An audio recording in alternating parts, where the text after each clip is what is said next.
प्यारे दोस्तों नमस्कार। युवा की आवाज़ चैनल में आपका स्वागत अभिनंदन है। आज से हम एक नया सीरीज़ प्रारंभ करने जा रहे हैं। जान रहे हैं कि यूपी टेट का एग्ज़ाम अब आने वाला है दोस्तों, इसीलिए हम आज से पेडागोजी यानी बाल विकास के बारे में डिटेल में हम लोग क्लास आज से हम लोग चालू करने जा रहे हैं। इच्छुक छात्र रेगुलर वीडियो आप देख सकते हैं। तो आइए स्टार्ट करते हैं, ज़्यादा इधर उधर की बातें न करते हुए बाल विकास के बारे में।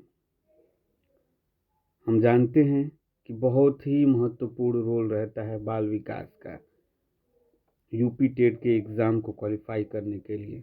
प्यारे दोस्तों, आइए इसी के बारे में डिटेल में हम चर्चा करते हैं। जो हमारा पहला टॉपिक है आज का, बाल विकास की अवधारणा तथा अधिगम के साथ उसका संबंध, इसी के बारे में हम आज चर्चा करेंगे। तो दोस्तों, जैसा कि जानते हैं, मानव एक छोटे शिशु के रूप में जन्म लेता है और धीरे धीरे धीरे धीरे उसका विकास होता है। शारीरिक रूप से देखेंगे, मानसिक रूप से देखेंगे, सामूहिक रूप से देखेंगे, सामाजिक रूप से देखेंगे, सामूहिक रूप से देखेंगे। धीरे धीरे इन बच्चों का विकास होता है। जैसे जैसे समाज के साथ इंटरेक्शन होगा, जैसे जैसे उसकी उम्र बढ़ेगी, वैसे वैसे बच्चों का विकास होगा। तो आइए हम विकास की अवधारणा को समझने का प्रयास करते हैं। देखेंगे, छोटा सा बालक जब जन्म लेता है तो उसको बहुत सारी क्रियाएं नहीं पता होती हैं, सोचने समझने की क्षमता नहीं होती है, चलने फिरने की क्षमता नहीं होती है। लेकिन ज्यों ज्यों समय गुजरता है, वो छोटा बच्चा देखेंगे कि जो सो रहा है धीरे धीरे दोनों पैरों और दोनों हाथों के सहारे चलता है। फिर देखेंगे कि धीरे धीरे दो पैरों के सहारे वो खड़ा होके चलता है और धीरे धीरे लड़खड़ाने के बाद वो सीधे चलना प्रारंभ करता है। दोस्त, यही विकास का उदाहरण है। जिसको चलना नहीं आता है वो चलने लगता है, जिसको सोचना नहीं आता वो सोचने लगता है। जो बच्चा डिसीजन छोटे पे नहीं ले सकता वो निर्णय लेने लगता है। बहुत ही महत्वपूर्ण हो जाता है दोस्तों विकास। विकास के बहुत सारे चरण होते हैं। हम देखेंगे कि बहुत सारे विकास किस तरीके से बच्चों में होता है विकास। क्या बच्चे के लिए आहार खिलाया जा रहा है छोटी सी उम्र में, धीरे धीरे वो किस किन पड़ावों पे आता है, इसके बारे में हम जानेंगे। देखिए, सबसे पहले तो विकास के बारे में कुछ कॉन्सेप्चुअल चीज़ जानें ताकि उसकी अवधारणा हमको क्लियर हो जाए। देखिए, कुछ डेफिनेशंस के बारे में भी हम लोग देखेंगे क्योंकि जो कि बहुत ही कारगर होता है विकास को समझने में, बाल विकास को समझने में। देखेंगे, विकास की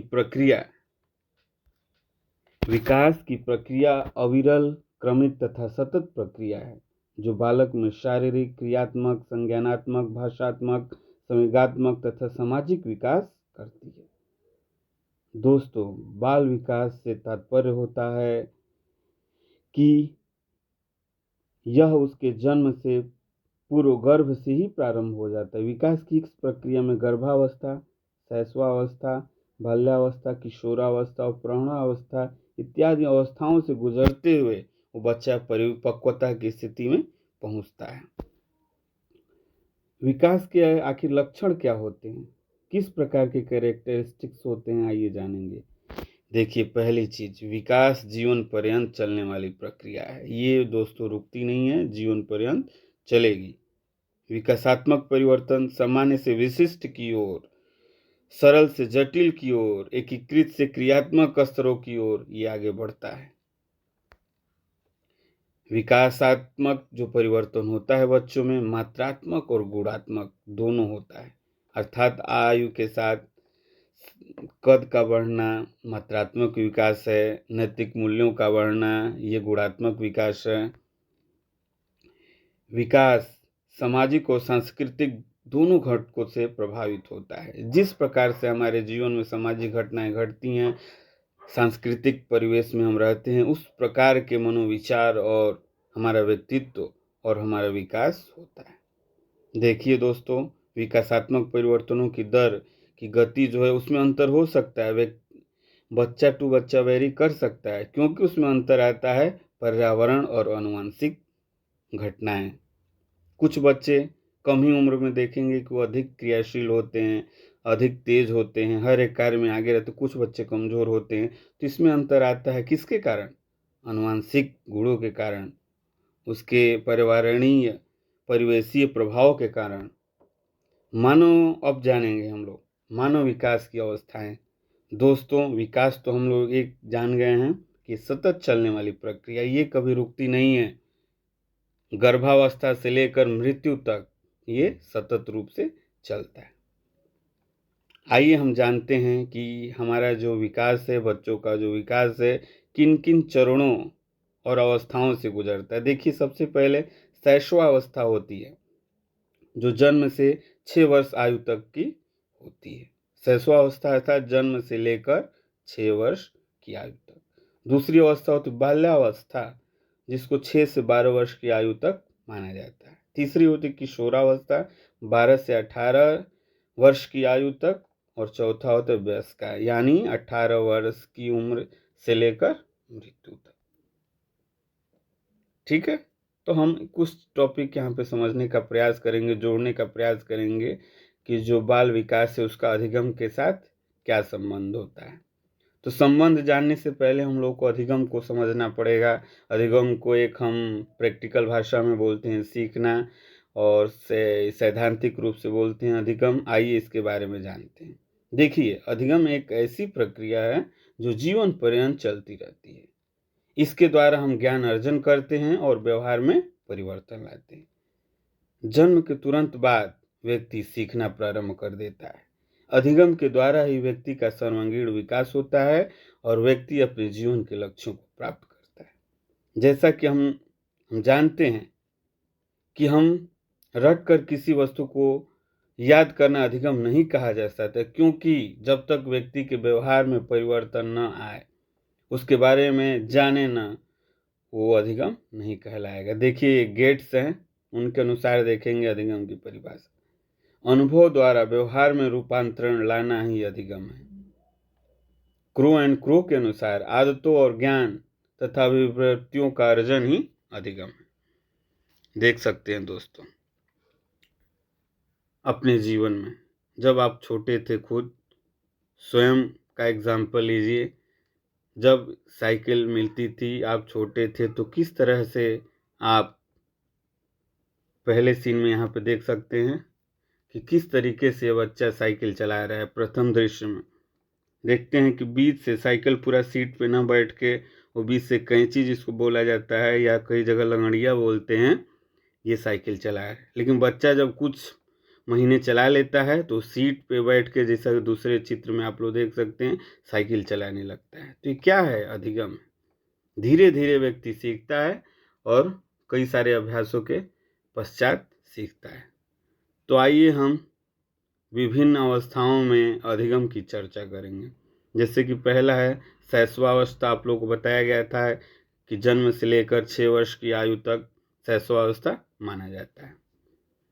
इसमें जन्म से 3 वर्ष तक बच्चों की शारीरिक और मानसिक विकास तीव्र गति से होता है। इसी काल में जिज्ञासा की तीव्र प्रवृत्ति बच्चों में पाई जाती है। आप देखते हैं जनरली बच्चे जो 3 साल के होते हैं, देखते हैं, पूछते हैं मम्मा ये क्या है, पापा ये क्या है, वो क्या है। मतलब ये जिज्ञासा होती है बच्चों में इस उम्र में। इसी काल में बच्चे पहचानना चालू कर देते हैं कि समाज कि कौन हम अपना है, कौन पराया है, कौन बाहरी घर से आया है। ये सब समाजीकरण की एक प्रक्रिया होती है। दूसरी चीज देखेंगे, बाल्यावस्था में अधिगम का क्या रोल होता है। देखिए, जो हमारी बाल्यावस्था की उम्र होती है 6 वर्ष से लेकर 12 वर्ष तक, इसके प्रथम चरण में देखेंगे आप लोग कि 6 से 9 वर्ष के बालकों में लंबाई एवं भार दोनों ही बढ़ता है। और हम देखेंगे कि बच्चे शुरुआती दौर में जो सीखने की गति है मंद और सीखने का क्षेत्र विस्तृत होता है। आगे देखेंगे किशोरावस्था और अधिगम। देखिए, किशोरावस्था बहुत ही महत्वपूर्ण अवस्था होती है। यहाँ से कई बार टेट में क्वेश्चन पूछा जा चुका है। ठीक है, तो आइए जानिए। 12 वर्ष से लेकर 18 वर्ष की अवस्था को हम किशोरावस्था बोलते हैं। इस अवस्था में व्यक्ति बाल अवस्था से परिपक्वता की ओर अग्रसर होता है। इस अवस्था में देखेंगे कि किशोरों की लंबाई वृद्धि होती है तथा मांसपेशियों में भी वृद्धि होती है। शुरुआती दौर में आप देखे होंगे प्रैक्टिकली रूप से कि 12 वर्ष लेकर 14 वर्ष की आयु के बीच लड़कियों की लंबाई, विशेष रूप से लड़कियों की लंबाई और मांसपेशियां लड़कों की अपेक्षा तेजी से वृद्धि होती हैं, और यही इसी का उल्टा हो जाता है। 14 वर्ष से लेकर 18 वर्ष की आयु के बीच लड़कियों की सापेक्ष लड़कों की लंबाई और मांसपेशियां तेजी से बढ़ती हैं। लड़कों की लंबाई मांसपेशियां तेजी से बढ़ती हैं। इस अवस्था में किशोर किशोरियों की बुद्धि का पूर्ण विकास हो जाता है। देखिए, यही वो अवस्था है जिसमें नशा अपराध की ओर बच्चों को यदि सही से गाइडलाइन न दिया जाए तो नशा और अपराध की ओर बढ़ने लगते हैं। यही वो अवस्था है जिसे हम बोलते तूफान का काल भी कहा जाता है। इसमें विशेष रूप से बच्चों को मार्गदर्शन देने की ज़रूरत होती है ताकि गलत रास्ते पे न जाएं। अब हम अगला जो सब टॉपिक है पढ़ने जा रहे हैं, विकास के विभिन्न आयाम एवं उनका अधिगम से संबंध। देखिए, विकास के विभिन्न आयाम होते हैं। बाल मनोविज्ञान में देखा जाएगा शारीरिक विकास, मानसिक विकास, भाषा का विकास, सामाजिक विकास, सामूहिक विकास। आइए, इनसे भी बहुत सारे क्वेश्चन पूछे जाते हैं, हम देखेंगे। देखिए, शारीरिक विकास में अधिगम। देखिए, जो शारीरिक विकास का मतलब होता है बच्चे के शारीरिक शरीर का विकास। बच्चे की ऊंचाई बढ़ रही है, बच्चे की जो मांसपेशियां मजबूत हो रही हैं, धीरे धीरे वो जो बढ़िया से चलना सीख रहा है। इसमें देखेंगे कि विशेष रूप से आनुवंशिक गुणों का प्रभाव देखा जाता है। बालकों का जो परिवेश और उसकी देखभाल, शारीरिक रूप से हम देखेंगे कि बहुत ही मतलब जिन बच्चों को टाइम से खाना खिलाना, पौष्टिक आहार देना, व्यायाम इत्यादि सारी चीज़ें सीख लेते हैं, उनका जो शारीरिक विकास होता है बहुत ही बढ़िया होता है। जिन बच्चों का अक्सर देखा गया शारीरिक विकास यदि अच्छा हो रहा है तो अधिगम करने की भी क्षमता अधिक होती है। दूसरी चीज़ देखेंगे मानसिक विकास। मानसिक विकास का मतलब क्या होता है, इसके बारे में जाने। कल्पना करना, स्मरण करना, विचार करना, निरीक्षण करना, किसी समस्याओं का समाधान करना, निर्णय लेने की योग्यता, ये सब संज्ञानात्मक विकास के लक्षण हैं, जिसको मानसिक विकास भी कहा जाता है। जब बच्चा को सही परिवेश और आनुवंशिक रूप से यदि कुछ अच्छे माता पिता से गुण ट्रांसफ़र हुए रहते हैं तो यहाँ पे उसे अधिगम करने की क्षमता अधिक होती है।